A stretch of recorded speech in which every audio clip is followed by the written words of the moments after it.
ನಮ್ಮಲ್ಲಿ ಪಂಡಿತ ಮಂಡಳಿಯವರು ಯಾವನೇ ಕವಿ ಒಂದೇ ಶಬ್ದವನ್ನು 2-3 ಬಾರಿ ಉಪಯೋಗ ಮಾಡ್ತಾನಾದರೆ ಆ ಕವಿಗೆ ಶಬ್ದ ದಾರಿದ್ರ್ಯ ಇದೆ ಅಂತ ಒಂದು ಅಪವಾದ ಹೇಳ್ತಾರೆ. ಪುರಂದರದಾಸರು ಒಂದೇ ಶಬ್ದವನ್ನ ಇದು ಭಾಗ್ಯ, ಇದು ಭಾಗ್ಯ, ಇದು ಭಾಗ್ಯ 3 ಸಾರಿ ಹೇಳ್ತಾರೆ. ಅವರಿಗೆ ಕವಿತೆ ರಚನೆ ಮಾಡೋದು ಮುಖ್ಯವಲ್ಲ, ಉಪದೇಶ ಮಾಡೋದು ಮುಖ್ಯ. ಯಾರಿಗಾದ್ರೂ ಉಪದೇಶ ಮಾಡೋದರೆ 3 ಸಾರಿ ಹೇಳಬೇಕು. 3 ಸಾರಿ ಹೇಳಿದ್ರೆ ಅವ್ನು ಕೇಳದಿದ್ರೆ ಇನ್ನು ಹೇಳಿ ಪ್ರಯೋಜನ ಇಲ್ಲ ಅಂತ ಅರ್ಥ. ಅದಕ್ಕೋಸ್ಕರ ಇದು ಭಾಗ್ಯ ಅಂತ.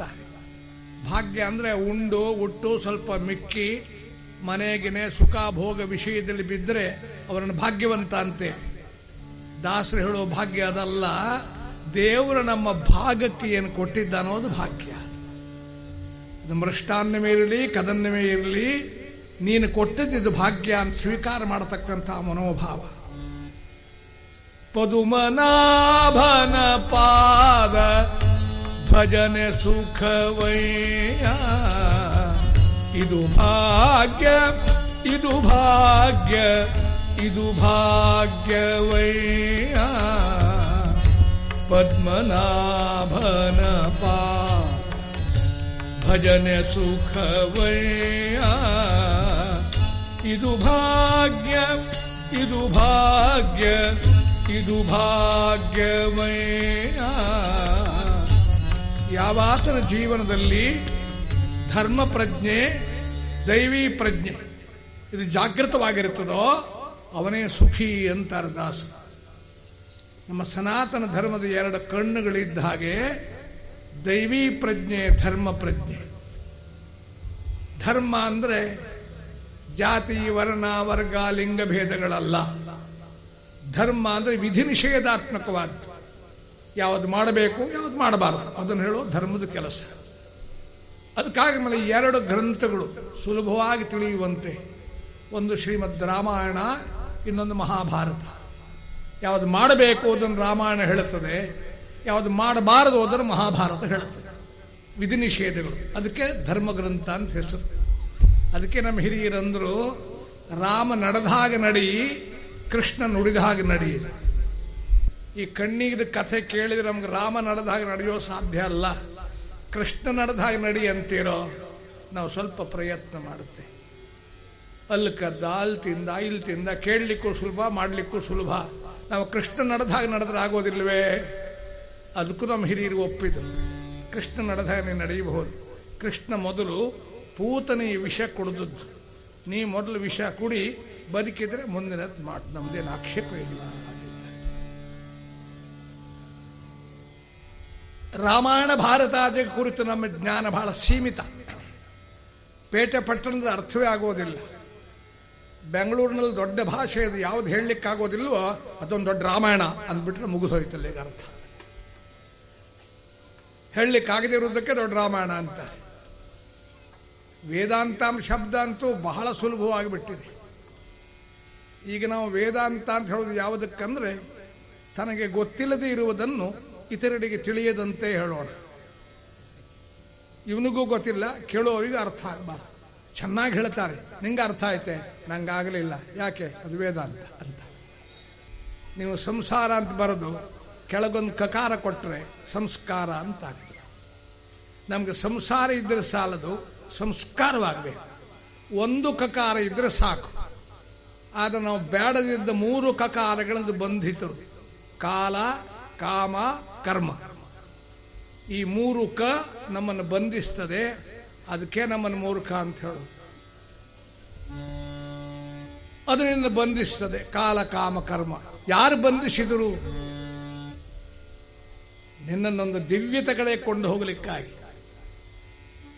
ಕಷ್ಟಗಳು ನಮಗೆ ಸಂಸ್ಕಾರ ತಂದು ಕೊಡುತ್ತಾರೆ. ಕನ್ನಡದ ಕವಿಯೊಬ್ಬ ಹೇಳ್ತಾನೆ, ಶಿಲ್ಪಿಯ ಚಾಣದ ಹೊಡೆತವ ಸಹಿಸಿದ ಕಲ್ಲದು ದೇವರ ರೂಪಾಯಿತು. ಶಿಲ್ಪಿಯ ಚಾಣದ ಹೊಡೆತವ ಸಹಿಸಿದ ಕಲ್ಲದು ದೇವರ ರೂಪಾಯಿತು. ಕಷ್ಟಕ್ಕೆ ಅಂಜಿದ ಕಟ್ಟೆಯ ಕಲ್ಲಿಗೆ ದೇವರ ಪಟ್ಟವು ದೂರಾಯಿತು. ಮುಗಿಲ ಮೋಡಗಳು ಕಂಬನಿ ಸುರಿಸದೆ ಉಪವನ ಕೆಲ್ಲಿಯ ನಗು ಬಂತು. ಮಗು ಅಳದಿದ್ದ ಮುಟ್ಟಿದರೆ ಮಾತೆಯ ಸ್ತನದಲ್ಲಿ ಹಾಲಿನ ಸೆಲೆ ಒಡೆಯುವುದೆಂದು ಶಿಲ್ಪಿಯ ಚಾಣದ ಹೊಡೆತವ ಸಹಿಸಿದ. ಯಾವ ಕಲ್ಲು ಶಿಲ್ಪಿಯ ಕೈಯ ಉಳಿಯ ಹೆಚ್ಚು ಏಟು ತಿಂತದೋ, ಹೆಚ್ಚು ಏಟು ತಿಂದಂತಹ ಕಲ್ಲು ಗೋಪಾಲಕೃಷ್ಣನ ವಿಗ್ರಹವಾಗಿ ಗರ್ಭಗೃಹದಲ್ಲಿ ಪ್ರತಿಷ್ಠಾಪನೆ ಮಾಡಿ ಅದಕ್ಕೆ ಕುಂಭಾಭಿಷೇಕ ನಡೆಯುತ್ತದೆ. ಕಲ್ಲು ದೇವರದ್ದು ಹೆಚ್ಚು ಸಂಸ್ಕಾರ ಪಟ್ಟದ್ರಿಂದ, ಹೆಚ್ಚು ಏಟು ತಿಂದದ್ರಿಂದ. ಸ್ವಲ್ಪ ಕಡಿಮೆ ಏಟು ತಿಂದ ಕಲ್ಲುಗಳುಂಟು, ಅದನ್ನು ದ್ವಾರಪಾಲಕರು ಮಾಡಿ ಹೊರಗೆ ನಿಲ್ಲಿಸ್ತಾರೆ. ಗರ್ಭಗುಡಿ ಒಳಗೆ ಪ್ರವೇಶ ಇಲ್ಲ. ದ್ವಾರಪಾಲಕರಿಗೆ ಪೂಜೆ ನೈವೇದ್ಯ ಅಂತ ಏನಿಲ್ಲ, ಒಳಗೆ ಒಣಗಿದ ಹೂ ತಂದು ತಲೆ ಮೇಲೆ ಬಿಸಾಡಿ ಹೋಗೋದು ಅಷ್ಟೇ, ಅದಕ್ಕೆ ಹೆಚ್ಚಿನ. ಇನ್ನೂ ಕಡಿಮೆ ಏಟು ತಿಂದಂಥ ಕಲ್ಲುಗಳುಂಟು, ಅದನ್ನು ದೇವಸ್ಥಾನದಲ್ಲಿ ಕಂಬಗಳು ಮಾಡಿ ನಿಲ್ಲಿಸ್ತಾರೆ. ಜನರು ಯಾರ ಕಂಬಕ್ಕೆ ನಮಸ್ಕಾರ ಮಾಡೋದಿಲ್ಲ, ಪ್ರಸಾದ ತಿನ್ನೋದು, ಹೋಗುವ ಕಂಬಕ್ಕೆ ಕೋರಿಸಿ ಹೋಗೋದು ಅಷ್ಟೇ. ಅದಕ್ಕೆ ಸಂಸ್ಕಾರ ಆಗಿಲ್ಲ, ಅದು ಎಂಜಲ ಸ್ಪರ್ಶವಾಗ್ತದೆ. ಯಾವ ಕಲ್ಲು ಪೆಟ್ಟೆ ತಿಂದಿಲ್ವೋ ಅದನ್ನು ಎಳತಂದು ಮೆಟ್ಟು ಕಲ್ಲು ಅಂತ ಹೊರಗೆ ಹಾಕಿದ್ದಾರೆ. ಮೆಟ್ಟು ಕಲ್ಲು ಪಟ್ಟದ ಕಲ್ಲಿಗೆ ಹೇಳ್ತ, ತಮ್ಮ ನಾ ಒಟ್ಟಿಗೆ ಬೆಟ್ಟದಲ್ಲಿ ಬಿದ್ದುಕೊಂಡಿದ್ದುವಲ್ಲ, ಈಗ ನಿನಗೆ ಪಟ್ಟ ಕಟ್ಟಿದ್ದಾರೆ, ನನ್ನನ್ನು ಮೆಟ್ಟುತ್ತಾ ಇದ್ದಾರೆ. ಪಟ್ಟದ ಕಲ್ಲು ಹೇಳುತ್ತೆ ಮೆಟ್ಟು ಕಲ್ಲಿಗೆ, ಪಟ್ಟ ಬರಬೇಕಾದ ನಾನು ಪೆಟ್ಟು ಎಷ್ಟು ತಿಂದಿದ್ದೇನೆ ನೋಡು, ನೀವು ಬೇಡ ಅಂದಿದ್ದ ಸಂಸ್ಕಾರಗಳು, ಆದ್ರಿಂದ ನನಗೆ ಪತನವಾಗ್ತದೆ ಅಂತ. ಸಂಸಾರಕ್ಕಾಗಿ ಮಾತ್ರ ಬಂದವರಲ್ಲ ನಾವು, ಇಲ್ಲಿ ಉತ್ತಮ ಸಂಸ್ಕಾರಗಳನ್ನು ಪಡೆಯಬೇಕಾಗ್ತದೆ. ಆ ಉತ್ತಮ ಸಂಸ್ಕಾರ ಪಡೆಯಲಿಕ್ಕಾಗಿ ಈ ಸಂಸಾರದಲ್ಲಿ ಬಂಧುತ್ವ ಬೆಲ್ಲವಾಗಿರಬೇಕು. ಬಂಧು ಜನರೊಳಗೆ ನೀನಿತ್ತ ಸತಿ ಸುತರು, ನೀನಿತ್ತ ಪರಿಜನರು, ಭಗವಂತ ಕೊಟ್ಟದ್ದು ಇದು ಅಂತ ತಿಳಿದು ಆ ದೈವಿ ಪ್ರಜ್ಞೆಯಿಂದ ಬದುಕಬೇಕು. ಯಾರೆಲ್ಲ ದೈವಿ ಪ್ರಜ್ಞೆ ಜಾಗೃತವಾಗ್ತದೆ ಅವನ ತಪ್ಪುಗಳು ಮಾಡಲಿಕ್ಕೆ ಹೋಗೋದಿಲ್ಲ. ತಿಳಿಯದೆ ತಪ್ಪಾದ ಕ್ಷಮೆ ಕೇಳ್ತಾನೆ. ನಾ ಮಾಡುವುದೆಲ್ಲ ದೇವರ ಕಣ್ಮುಂದೆ ನಡೆಯುತ್ತದೆ ಎಂಬ ಅರಿವು ಬರುವುದು ದೈವಿ ಪ್ರಜ್ಞೆ. ಅದನ್ನೇ ಕಳ್ಕೊಳ್ತಾ ಇದ್ದೇವೆ ಈಗ ಆಧುನಿಕತೆ ಹೆಸರಿನಲ್ಲಿ. ಶಾಲೆಯಿಂದ ಬರುವ ಮಗು ಯಾರದೋ ಒಂದು ಪೆನ್ನೋ ಪೆನ್ಸಿಲೋ ಕದ್ಕೊಂಡು ಬಂತು, ಕದ್ಕೊಳ್ತಿರಂತ ಆ ಮಗುವಿಗೆ ಗೊತ್ತಿಲ್ಲ, ಕೈ ಹಾಕೊಂಡು ತಂತ. ತಾಯಿ ಸಿಟ್ಟಿನಿಂದ 2 ಏಟು ಹೊಡೆದ ಕಳ್ಳ, ಯಾಕೋ ಅವ್ರವ್ರು ಪೆನ್ಸಿಲ್ ಕದ್ಕೊಂಡು ಬಂದಿದ್ದಿ ಅಂತ ಯಜಮಾನನ ಕರೆದು ಹೇಳಿದ್ರು, ನೋಡ್ರಿ ನಿಮ್ಮ ಮಗ ಯಾರದೋ ಪೆನ್ ಕದ್ಕೊಂಡು ಬಂದಿದ್ದಾನೆ. ಅಪ್ಪ ಬಂದು 4 ಏಟು ಬಿಟ್ಟ, ಮೂರ್ಖ, ಅವ್ರವ್ರ ಪೆನ್ ಯಾಕೆ ಕದೀತೀಯೋ, ನೀನು ನನ್ನ ಹತ್ರ ಹೇಳಿದ್ರೆ ನಿಂಗೆ 50 ಪೆನ್ ತಂದು ಕೊಡೋದಿಲ್ವೇ ಆಫೀಸಿಂದ? ಅಪ್ಪ ಎಷ್ಟು ಪ್ರಾಮಾಣಿಕ ಇದ್ದಾನೆ ನೋಡಿ. ಮಗ ಒಂದೇ ಹೊಡೆದದ್ದು, ಅಪ್ಪ 50 ಹೊಡೆದದ್ದು ಏಕಪ್ರಕಾರ. ಹೀಗೆ ಮಾಡಿದ್ರೆ ಅವನಿಗೆ ಬಡಾವಣೆಗಾಗಲಿ ಅಥವಾ ಅವನಿಗೆ ಏನೋ ಬೇಕು ಮೇಲ್ತರಗಿತು ಹೋಗಲಿಕ್ಕೆ ಏನು ಆತಂಕವಾಗುವುದಿಲ್ಲ. ಕ್ಷಮಿಸಬೇಕು, ಇದೀಗ ಎಲ್ಲ ಕಡೆ ಹಬ್ಬಿದೆ ಸಮಾಜದಲ್ಲಿ. ಊರಿನ ಪುರೋಹಿತರ ಮಗ, ಭಟ್ಟರ ಮಗ ಯಾರದೋ ತೋಟದೊಳಗೆ ನುಗ್ಗಿ ಮಾವಿನಕಾಯಿ ಕದೀತಾನೆ. ತೋಟದ ಯಜಮಾನ ಬಂದು ಹಿಡಿದ, ಕಳ್ಳ ಮಾವಿನಕಾಯಿ ಕದ್ತೀವ, ನೀವು ಅಪ್ಪನ ಹತ್ರ ಹೇಳ್ತೇನೆ ನೋಡು. ಮಗು ಹೇಳುತ್ತೆ, ನೀವು ಅಪ್ಪನ ಹತ್ರ ಹೇಳೋದು ಬೇಡ, ಅಪ್ಪ ಮರದ ಮೇಲೆ ಇದ್ದಾನೆ ಅಂತ. ಮಹಾವಿದ್ಯಾಲಯದಲ್ಲಿ ಕಾಲೇಜಿನಲ್ಲಿ ಪ್ರೊಫೆಸರ್ ಸಾಹೇಬರು ಕೇಳಿದ್ರು, PUC ಓದು ಹುಡುಗನಿಗೆ ಕರ್ತವ್ಯ ಮತ್ತು ಭ್ರಮೆ ಒಂದು ವಾಕ್ಯದಲ್ಲಿ ಉದಾಹರಿಸು. ಹುಡುಗ ಎಷ್ಟು ಬುದ್ಧಿವಂತ ನೋಡಿ. ಅವನು ಹೇಳಿದ ಪ್ರೊಫೆಸರ್ಗೆ, ಸರ್ ನಮಗೆ ಪಾಠ ಮಾಡುವುದು ನಮಗೆ ಕರ್ತವ್ಯ, ನಾವು ಕೇಳ್ತೇವೆ ಅಂತ ನೀವು ತಿಳಿದ್ರೆ ನಿಮಗೆ ಭ್ರಮೆ. ಇಂಥ ಒಂದು ವರ್ಗ ಸಿದ್ಧವಾಗ್ತಾ ಇದೆ. ಇದಕ್ಕೆ ಏನು ಔಷಧ ಮಾಡೋದನ್ನು ಗೊತ್ತೇ ಇಲ್ಲ ನನಗೆ. ಹಳ್ಳಿಯ ಮಕ್ಕಳು ಕೂಡ ಹಿಂದಿನ ಹಾಗಲ್ಲ, ಬಹಳ ಬುದ್ಧಿವಂತರೀಗ. 5ನೇ ತರಗತಿಯಲ್ಲಿ ಓದುವ ಮಗುವಿಗೆ ಮೇಷ್ಟ್ರು ಕೇಳಿದರು, ತಂದೆ ತಾಯಿ ಗುರು ಇವರಲ್ಲಿ ಯಾರು ಶ್ರೇಷ್ಠರು? ಮಗು ಎದ್ದನ್ನು ಹೇಳ್ತು, ಗುರುಗಳೇ ತಾವೇ ಶ್ರೇಷ್ಠ, ಉದಾಹರಿಸು. ಮಗು ಹೇಳ್ತು, ಸರ್ ನಮ್ಮವ್ವ ನಮ್ಮ ಮನೆಯಲ್ಲಿ 1 ಗಂಟೆ ಕತೆ ಹೇಳಿ ನಮ್ಮಿಬ್ಬರನ್ನ ಮಲಗಿಸ್ತಾಳೆ. ನೀವು ಸರ್ 20 ನಿಮಿಷ ಪಾಠ ಮಾಡಿ 30 ಮಕ್ಕಳನ್ನು ಮಲಗಿಸಿದ್ದೀರಾದ್ರಿಂದ ನೀವೇ ದೊಡ್ಡವರು. ಇಂಥ ಒಂದು ವರ್ಗ ಸಮಾಜದಲ್ಲಿ ಸಿದ್ಧವಾಗ್ತದೆ. ಚೆನ್ನಾಗಿ ಜೀವನವೇ ತಿಳಿಯದು, ಉಜ್ಜೀವನದ ಕಡೆಗೆ ನಾವು ಚಿಂತನೆ ಮಾಡುವ ಅಧಿಕಾರ ಕೂಡ ಹೊಂದೋದು ಕಡಿಮೆ ಆಗ್ತದೆ. ಆ ಉಜ್ಜೀವನವನ್ನು ದಾಸರು ಹೇಳ್ತಾ ಇದ್ದಾರೆ ಇಲ್ಲಿ. ಕಷ್ಟ ನಿಷ್ಠುರಗಳಿಗೆ ಭಯಪಡಬೇಡ. ಸ್ವಾಮಿ ವಿವೇಕಾನಂದರ ಬಳಿಯಲ್ಲಿ ಒಬ್ಬ ವಿದ್ಯಾರ್ಥಿ ಬರ್ತಾನೆ, ಸ್ವಾಮೀಜಿ ನಾನು ಯಾರಿಗೂ ತಲೆ ಬಗ್ಗೋದಿಲ್ಲ, ಏನು ಹೇಳ್ತೀರಿ? ವಿವೇಕಾನಂದರು ಬೆನ್ನು ತಟ್ಟಿದ್ರು, ಭಲೆ ನನಗೆ ನಿನ್ನಂಥವರೇ ಬೇಕು. ತಲೆ ತಗ್ಗಿ ನಡೆಯೋದು ಪ್ರಾಣಿಗಳು, ತಲೆ ಎತ್ತಿ ನಡೆಯೋದು ಮನುಷ್ಯರು. ಯಾರಿಗೂ ತಲೆಬಾಗಬೇಡ. ಹಾಗಾದ್ರೆ ಏನು ಮಾಡಲಿ? ಏನು ಮಾಡಬೇಕು ಅಂತ ಇಚ್ಛೆ ಇದ್ರೆ ಬೆಳಿಗ್ಗೆದ್ದು ತಲೆ ಎತ್ತಿ ಮೇಲೆ ನೋಡು, ಬಾಗೋದು ಬೇಡ, ಆಕಾಶ ನೋಡು, 1 ಗಂಟೆ ನೋಡು, ಅವಕಾಶ ಇದ್ರೆ 1 ಅರ್ಧ ದಿನ ನೋಡು, ಇನ್ನೂ ಸಮಯ ಇದ್ದರೆ ದಿನಪೂರ್ತಿ ನೋಡ್ತಾ ಇರು, ಇನ್ನೊಮ್ಮೆ ಭೇಟಿಯಾಗೋಣ. ಆ ವಿದ್ಯಾರ್ಥಿ ಪ್ರಾಮಾಣಿಕರಿದ್ದ. ಮನೆಗೆ ಬಂದು ಬಹಳ ಹೊತ್ತು ಆಕಾಶವನ್ನು ನೋಡ್ತಾ ನೋಡ್ತಾ ನೋಡ್ತಾ 4-6 ದಿನ ಇನ್ನೂ ಮುಗಿದಿಲ್ಲವಂತೆ ಅನಂತ ಆಕಾಶದ ಅನುಸಂಧಾನದಲ್ಲಿದ್ದಾನೆ. ನೋಡ್ತಾ ನೋಡ್ತಾ ಅವನ ಮನಸ್ಸು ಆಕಾಶದಂತೆ ವ್ಯಾಪ್ತ ನಿರ್ಲಿಪ್ತವಾಯಿತು. ಒಂದು ದಿನ ಅವನಿಗೆ ಹೊಳೆಯಿತು, ನವಖಂಡ ಪೃಥ್ವಿಯಲ್ಲಿ ಮುಕ್ಕಾಲು ಜಲ, ಒಕ್ಕಾಲು ನೆಲ.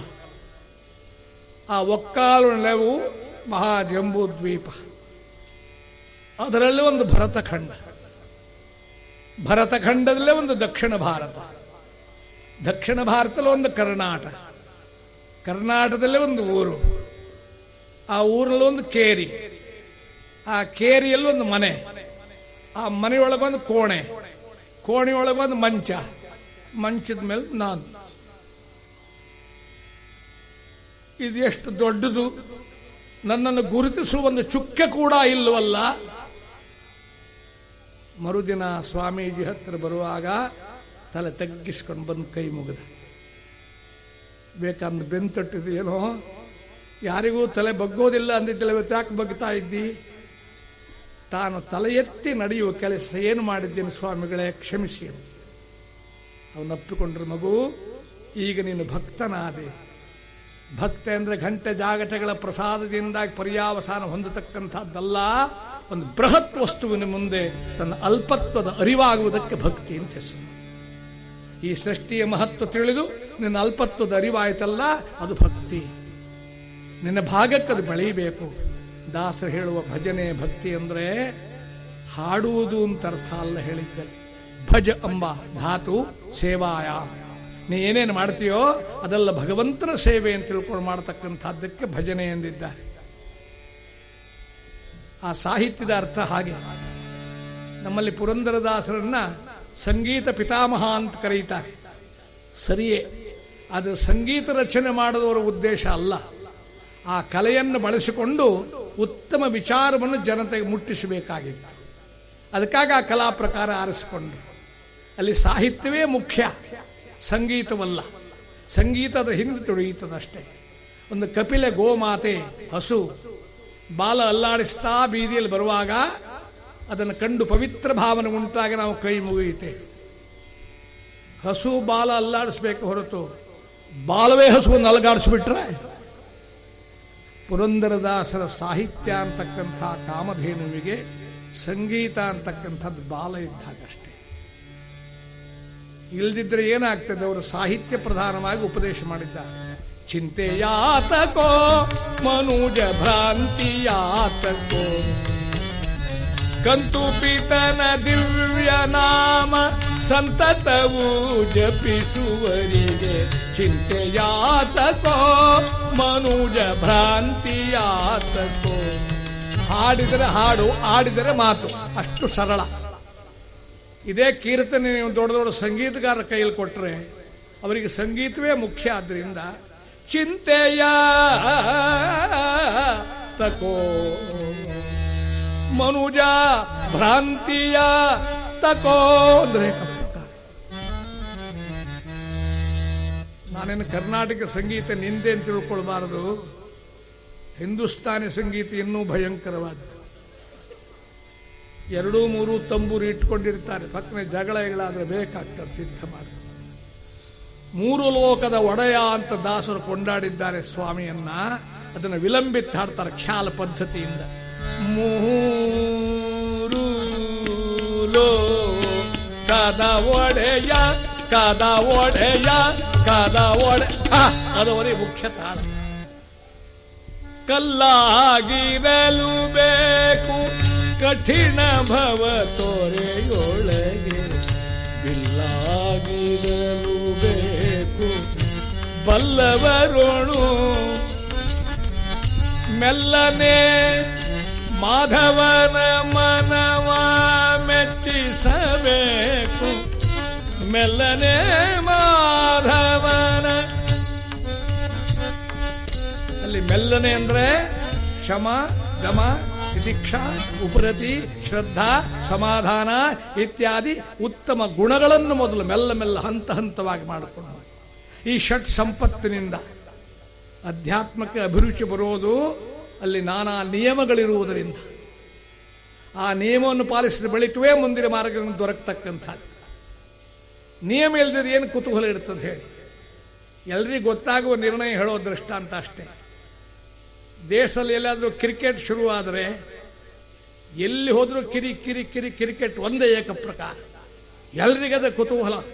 ಹೆಣ್ಣು ಮಕ್ಕಳು ಅಡುಗೆಗೆ ಉಪ್ಪು ಹಾಕ್ಲಿಕ್ಕೆ ಮರೆಯುತ್ತಾರೆ. ಯಜಮಾನರ ಆಫೀಸಿಗೆ ರಜೆ ಹಾಕ್ಕೊಂಡು ಮನೆಯೇ ಕೂತಿದ್ದಾರೆ. ಯಾಕೆ ಅಂದರೆ ಅದರಲ್ಲಷ್ಟು ನಿಯಮಗಳಿರುವುದರಿಂದ ಕುತೂಹಲ. ನಿಯಮವಿಲ್ಲದರೆ ಕುತೂಹಲ ಎಲ್ಲಿ ಇರ್ತದೆ? ಕ್ರಿಕೆಟ್ ಕುತೂಹಲ ಎಲ್ಲಿ ತನಕ ಬಂದಿದೆ ಅಂತಂದ್ರೆ ಆ ಆಸ್ಪತ್ರೆಯಲ್ಲಿ ತುರ್ತು ಚಿಕಿತ್ಸಾ ವಿಭಾಗದಲ್ಲಿ ಗುಂಡಿಗೆ ಕಾಯಿಲೆಯನ್ನು ತಂದು ಹಾಕಿದ್ದಾರೆ. ಆ ಕಾರ್ಡಿಯಾಲಜಿಸ್ಟಿಗೆ ಪಾಪ ಕ್ರಿಕೆಟ್ ಕೇಳುವ ಇಚ್ಛೆ. ಟ್ರಾನ್ಸಿಸ್ಟರ್ ಕಿವಿಗಿಟ್ಕೊಂಡು ಕೇಳ್ತಾ ಇದ್ದಾನೆ. ರೋಗಿಯ ನಾಡಿ ಕೈ ಹಿಡಿದಿದ್ದಾನೆ. ಪರೀಕ್ಷೆ ಮಾಡ್ತಾ ಮಾಡ್ತಾ ಕೇಳ್ತಾ ಕೇಳ್ತಾ ಔಟ್. ನಾನು ಇನ್ನೂ ಇದ್ದೇನೆ ಅಂದವ. ನೀನಲ್ವಾ ಅಲ್ಲ ಔಟ್ ಆದ್ರು ಅಂತ. ಅಷ್ಟು ಕಲ್ಲಾಗಿರಲು ಬೇಕು ಕಠಿಣ ಭವ ತೋರೆ. ನೀರಿನ ಪ್ರವಾಹ ಬಂದು ಬಂದು ಬಂಡೆಗೆ ಅಪ್ಪಳಿಸಿದರೆ ಬಂಡೆ ಕದಲೋದಿಲ್ಲ. ಆಗ ನೀರೇ ಬೇರೆ ದಾರಿ ಹಿಡ್ಕೊಂಡು ಹೋಗ್ತದೆ. ಕಷ್ಟಕ್ಕೆ ಹೆದರಿ ಕದಲಬೇಡ. ದೈವಿ ಪ್ರಜ್ಞೆ ಜಾಗೃತ ಮಾಡಿಕೊ. ಪರಮಾತ್ಮ ಸಂಸ್ಕಾರ ಕೊಡಲು ಶ್ರೇಷ್ಠ ಕೊಟ್ಟಿದ್ದಾರೆಂಬುದಾಗಿ ಇದು ಭಾಗ್ಯ, ಇದು ಭಾಗ್ಯ, ಇದು ಭಾಗ್ಯವಯ್ಯ. ಇದನ್ನು ಅನುಭವಿಸಿದವರು ಮಹಾಭಾರತದಲ್ಲಿ ಪಾಂಡವರು.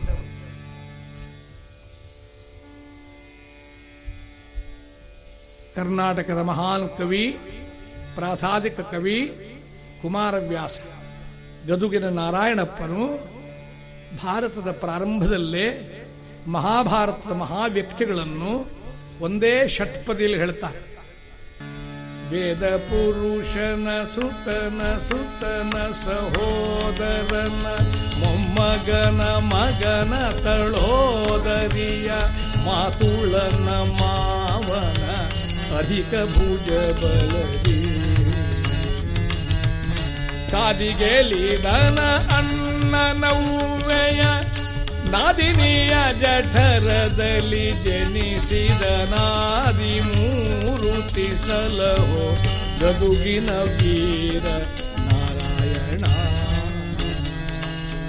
ವೇದ ಪುರುಷನ ಸುತನ ಸುತನ ಸಹೋದರನ ಮೊಮ್ಮಗನ ಮಗನ ತಳೋದರಿಯ ಮಾತುಳನ ಮಾವನ ಅಧಿಕ ಭುಜ ಬಲದಿ.